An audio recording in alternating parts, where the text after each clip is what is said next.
दोस्तों, आज मैं आपको सुनाने जा रहा हूं अपनी मंडली की सदस्य रश्मि कुलश्रेष्ठ की लिखी कहानी अनजानी।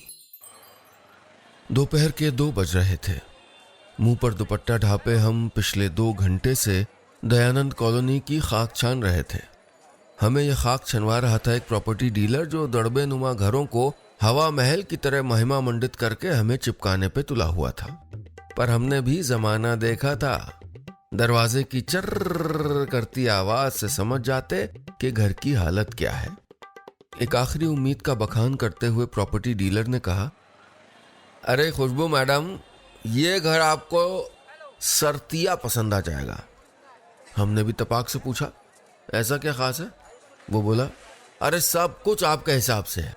घर 4थी मंजिल पे था, लेकिन सचमुच एकदम हमारे हिसाब का। बड़ी खिड़कियों वाला कमरा, सामने खूब बड़ी सी छत, वहीं कमरे के ठीक बाईं ओर रसोई और दाईं ओर बाथरूम। कमरे के ऊपर वाली छत पे चढ़ जाओ तो मेट्रो भी दिखाई देती थी।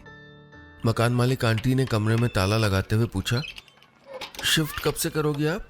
मैंने कहा, 1 तारीख को कर लेंगे आंटी, आप साफ सफाई करवा दीजिएगा। वो बोली, हाँ गोल्डी को कह दूंगी। सीढ़ियों से उतरते हुए हम नीचे पहुंचे तो गेट के ठीक सामने बाइक पे सवार एक लड़का बैठा हुआ था। चुस्त जीन्स, लाल रंग की टी शर्ट और आंखों पर वही दबंग स्टाइल वाला चश्मा। आंटी उससे बोली, गोल्डी, ये खुशबू है, ऊपर वाला कमरा फाइनल कर दिया है। गोल्डी का इंट्रोडक्शन हमसे करवाकर आंटी उसको घर साफ करने के लिए कह रही थी, लेकिन वो कंठेपुरी लगाए गर्दन मटकाया जा रहा था। राम जाने उसने कोई बात सुनी भी कि नहीं। आंटी बोली, और बेटा आप करते क्या हो? हमने उस गोल्डी से निगाह हटाते हुए जवाब दिया, जी नौकरी करते हैं आंटी, एक सॉफ्टवेयर कंपनी है, यही सीपी में ऑफिस है। ये कहते हुए हमने आंटी को अपना पूरा बायोडेटा बतला दिया। अब आदत तो है नहीं कुछ छुपाने की। आंटी ने फिर कहा, और घर कहाँ है तुम्हारा? हमने कहा, जी पटना। आंटी ने तो अच्छा कहा, लेकिन पीछे से आवाज आई, पूरे इंडिया के लोगों को हमारी दिल्ली मिलती है बसने के लिए। हमने होठों पे एक बड़ी सी मुस्कान सजाते हुए कहा, कितने में खरीदी? वो ईयरफोन निकालते हुए बोला, क्या? हमने हल्की ऊंची आवाज में कहा, जी ये दिल्ली आपने कितने में खरीदी? उसने मुंह बिचकाकर घुमा लिया, लेकिन हम समझ गए कि बेटा ये गोल्डी उन दिल्ली के पापा टाइप लोगों में से एक था, माने जो दिल्ली को अपनी जागीर समझते हैं वही। और ऐसे लोगों से हमको सख्त से ज्यादा चिढ़ थी। यानी अब हमने कमरा नहीं बल्कि जंग का मैदान किराए पे ले लिया था। 1 तारीख को हम बोरिया बिस्तरा समेटे सुबह सुबह 9 बजे अपने नए ठिकाने पे जा धमके। उस गोल्डी ने साफ सफाई करा रखी थी, पर बस लीपा पोती जितती। हमने पहले अलमारी का एक कोना साफ करके मंदिर लगाया, फिर बालों का जूड़ा बनाकर दुपट्टा कमर पे कसा और मुंह पे कपड़ा लपेट के जुट गए सफाई में। पहले उचक कुचक के जाले साफ किए, अलमारियों की धूल हटाई और फिर साबुन वाले पानी से फर्श घिस घिस के साफ किया। कमरे के आगे की छत साफ कर ही रहे थे कि गोल्डिया ऊपर आ धमका। बोला, पानी थोड़ा कम ही खर्च करो, ये दिल्ली है तुम्हारा। कहते हुए उसने ब्रेक लगा लिया। तुम्हारा के आगे वो क्या कहना चाहता होगा हम सब समझ गए, लेकिन हम भी ठहरे निपट जिद्दी है। एक मग्गा पानी जमीन पे गिराते हुए बोले, हम जानते हैं ये दिल्ली है, पर गंदगी तो दिल्ली, पंजाब और बिहार में फर्क नहीं देखती ना, सफाई तो करनी पड़ेगी। अभी वो हमको जवाब देने के लिए मुंह खोलने ही वाला था कि उसके किसी नाकारा दोस्त ने नीचे से आवाज लगाई, ओ गोल्डी छत्तिया, शॉन्टी एक बड़ी बढ़िया चीज लाया है। गोल्डी आ रहा हूं कहते हुए सटासट नीचे उतर गया। हम दोबारा सफाई में जुट गए और तब तक लगे रहे जब तक घर नहीं जमा लिया। 2-4 दिन में घर और हम दोनों पूरा एडजस्ट हो गए।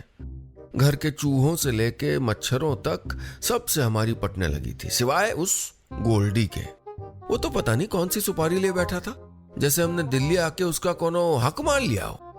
अरे कोई काम धाम करे तब तो हक मिले, दिन भर फटफटिया से घुमाई करवा लो या दुकान पे निकम्मे दोस्तों संग मंडली जमवा लो। हाँ, एक काम था उसके पास, हमको परेशान करने का काम। कभी टंकी की नॉब बंद करके पानी रोक देता, कभी बाहर से सीढ़ियों की कुंडी लगा देता, और उस रोज तो हद ही हो गई। टिप टॉप होकर एकदम फ्रेश मूड से हम ऑफिस के लिए निकले ही थे कि नुक्कड़ वाली दुकान पे गोल्डी महाराज हमको देख के गाना गाने लगे। तन नाचे के तन गाये के तन नाचे गाये सबके मन बहला रे भैया। पहले तो हमको उसके पंजाबी मिक्स भोजपुरी एक्सेंट पे हंसी आई, लेकिन हमको हंसना नहीं था, सो हमने भी जी कर्रा किया और पलट के सीधे उसकी नाक के सामने खड़े हो गए। बोले, बड़ी खुशी हुई आपका गाना सुनकर। अगर जिंदगी में कुछ ना कर सके तो गा बजा के रोटी पानी कमा लेंगे। ये सुनकर दुकान पर खड़े खरीदार क्या हंसे, गोल्डी के चेहरे पर 1:45 बज गए। मन ही मन हमको खुशी तो इतनी हुई कि बस चलता तो वहीं नाचने लगते। आखिर एक कही वार में हमने सब बात का बदला जो ले लिया था। लोहार वाला वार का किस्सा हमने फोन करके अपने माँ बाबूजी को बताया तो वो उल्टा हमको डपटने लगे। अरे लड़की हो, अनजान शहर में रहती हो, इन सब फजूल की बात में ना पड़ो तुम। अब अगर हमको कोई परेशान करेगा तो क्या छोड़ देंगे? हमने सोचा उन लोगों को समझाएं, पर सब बेकार था, सो हमने फोन रख दिया। गोल्डी जहां हमसे खार खाए रहता, वहीं उसकी मम्मी यानी आंटी का बर्ताव हमसे ठीक था। वैसे सभी किराएदारों से ठीक ठाक बनती थी उनकी। आज इस घर में आए हमको पूरा 1 महीना बीत गया था। हमने आंटी को किराया देते हुए कहा, 1 महीना हो गया, पता ही नहीं चला।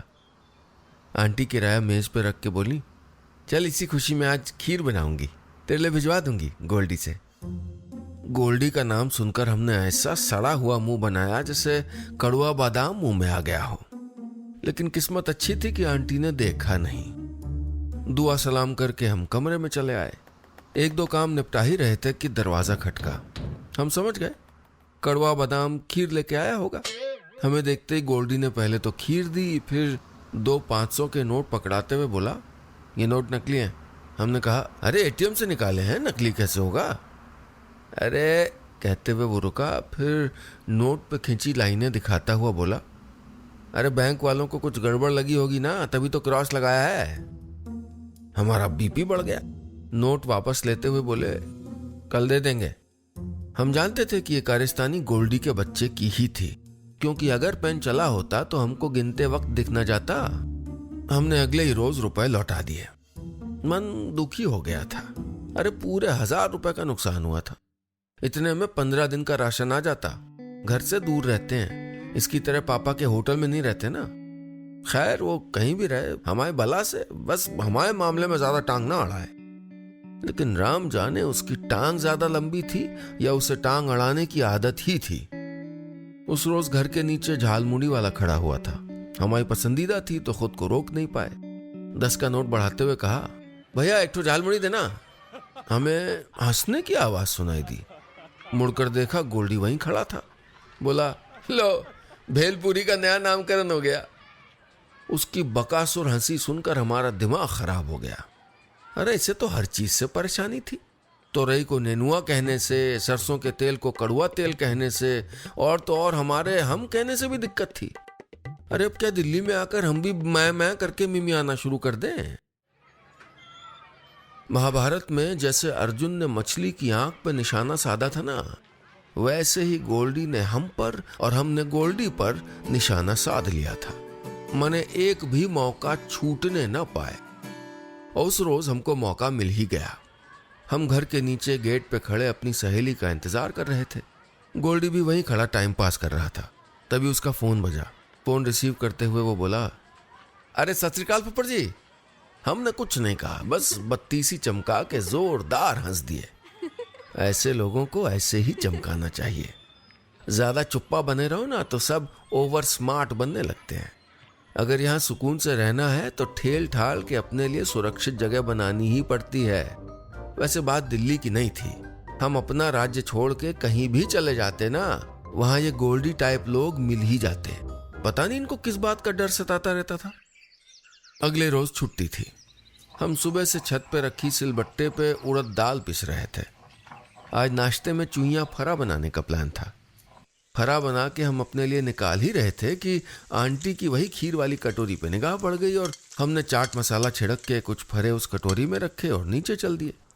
आंटी के यहाँ गोल्डी छोले भटूरे उड़ाने में लगा था। मक्खन घी की महक से हमको उबकाई आने लगी। आंटी को फरा पकड़ा कि हम खिसकने ही वाले थे कि आंटी ने जबरदस्ती हमको छोले भटूरे दे दिए। बोली, यहीं खा ले गरम गरम। हमने एक नज़र गोल्डी पे डाली और फिर बैठ गए। आंटी बोली, अरे खुशबू, तेरी कंपनी में कोई नौकरी हो तो गोल्डी के लिए बता। हमें कुछ कहने के पहले गोल्डी बोल पड़ा, अरे माँ, हम दिल्ली वालों के लिए नौकरी बचती कहाँ है? अरे यहाँ तो बाहरी लोगों का खूंटा गड़ा है। लो बेटा, अब समझे हम इस गोल्डी की गुत्थी को। इसे इसी बात की चिढ़ थी कि हम यहाँ आके अपना करियर बना रहे थे और ये बेरोजगार बैठा था। अब इन लोगों को कौन समझाए कि नौकरी काबिलियत के दम पे मिलती है। अगर दिल्ली बंबई से सारे और शहरों वाले चले जाएं ना, तो ये जो बड़ी बड़ी कंपनियां हैं इन पे सब अलीगढ़ी ताले लग जाएंगे। ये सोचते हुए हमने आंटी से कहा, आंटी हम पक्का तो नहीं कह सकते पर ट्राई करते हैं। गोल्डी ने हमारी बात सुन के पता नहीं क्यों हल्का सा हंसकर अपनी गर्दन झटकी। हमने फटाफट बचा हुआ भटूरा खत्म किया और ऊपर चले आए। गोल्डी की उस हंसी पर गुस्सा भी आ रहा था और उसकी हालत पर थोड़ा थोड़ा तरस भी। नौकरी चाकरी के भी अपने ही चोंचले हैं। मिल जाए तो काम का कष्ट, ना मिले तो बेरोजगारी का टॉर्चर। अरे हम भी जब 4 महीने बेरोजगार थे तो कैसे बौरा गए थे। हर किसी से लड़ने पे उतारू, एकदम खौरियाए चौपाए जैसे। खर्चे की सबसे बड़ी समस्या थी ना, लेकिन गोल्डिया की हालत ठीक थी।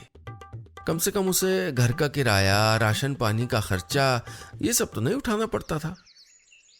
उस रोज हमारे दिए आश्वासन का असर आंटी पे बहुत ज्यादा पड़ गया। तभी आते जाते हमसे पूछ ही लेती कि गोल्डी के लिए कहीं बात बनी क्या। हम भी बस आंटी लगे हुए हैं का लॉलीपॉप पकड़ा के चले आते।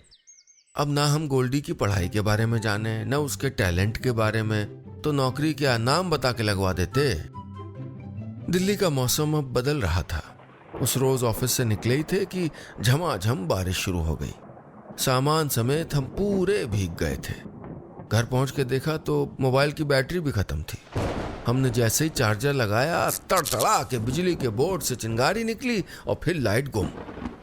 थोड़ी देर में सारी बिल्डिंग के लोग मोमबत्ती लिए एक साथ ऊपर चले आए, जैसे कैंडल मार्च पे निकले हों। हमने कहा, मोबाइल चार्ज करने लगाया था, चार्जर गीला हो गया था तो शायद ये सब हो गया। सब लोग फुसफुसा के हंसने लगे, जैसे हमारे शहर, हमारे प्रदेश का मजाक उड़ा रहे हों। सब चुप हुए तो गोल्डी बोला, भीगी हुई हो, करंट मार जाता तो चिपक जाती, अकल नहीं है क्या? ये कहते हुए वो सीढ़ी पे लगे मीटर के बगल में बटन को ऊपर नीचे किया। थोड़ी देर में सबकी लाइट आ गई, हमारी भी। हमने बुदबुदाते हुए गोल्डी को थैंक यू कहा और कमरे में आकर राहत की सांस ली। आज बड़ी भारी बेइज्जती होने से बच गए थे हम। अब तो हमने कसम खा ली थी कोई गलती नहीं करेंगे। फूंक फूंक के कदम रखते हुए हमने 1 और महीना पार कर लिया। आज किराया देने की तारीख थी। शाम को ऑफिस से लौटे तो गोल्डी घर के नीचे ही मिल गया। हमने अपने पर्स से चेक निकाल के उसको पकड़ाते हुए कहा, इस महीने का किराया।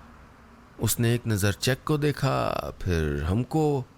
मुंह से तो कुछ नहीं बोला, पर हम समझ गए कि हमारी समझदारी की दाद दे रहा होगा। हमने मजाक में चेक में मुंह घुसाते हुए कहा, देख लेना 1 आध 0 कम ना हो गया हो। वो मुस्कुरा दिया। पहली बार उसकी मुस्काई में न कोई टॉन्ट था न कटाक्ष। परिवर्तन प्रकृति का नियम है, ये तो हम जानते थे, लेकिन इस नियम के लपेटे में गोल्डी महाराज भी आ जाएंगे, ये नहीं सोचा था।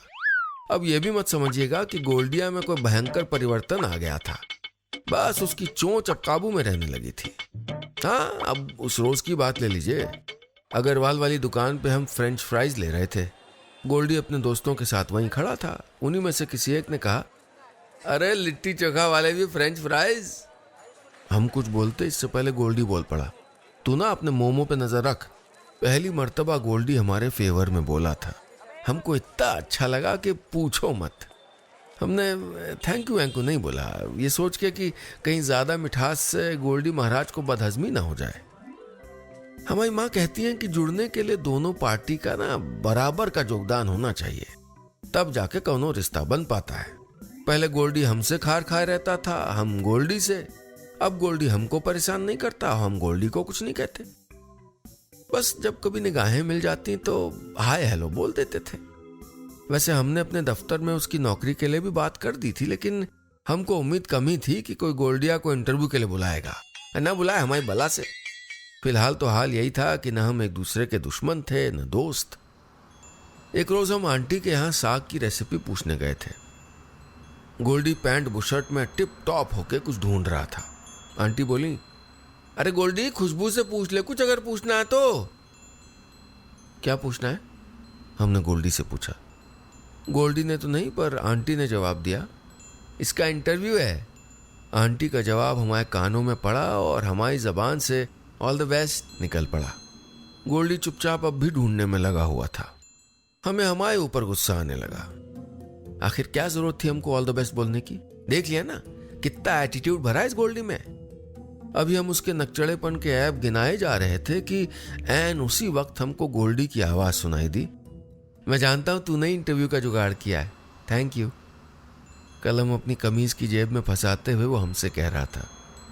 गोल्डी को दही शक्कर खिलाते हुए आंटी उसकी नौकरी लग जाए ये दुआएं पढ़े जा रही थीं और हम मुस्कुरा के उसे इंटरव्यू के कुछ दांव पेच सिखाने लगे। थोड़ी देर बाद हम दोनों को बाय बोलता हुआ गोल्डी नीचे उतर गया। हम और आंटी बालकनी में खड़े जाते हुए गोल्डी को देख रहे थे। थोड़ी दूर जाकर गोल्डी ने पलट कर देखा और हवा में हाथ लहरा दिया। हमने भी हाथ लहराकर जवाब दे दिया। एक अनजान शहर में अनजान लोगों के बीच एक अनजानी अपनेपन के रिश्ते बनाना सीख गई थी।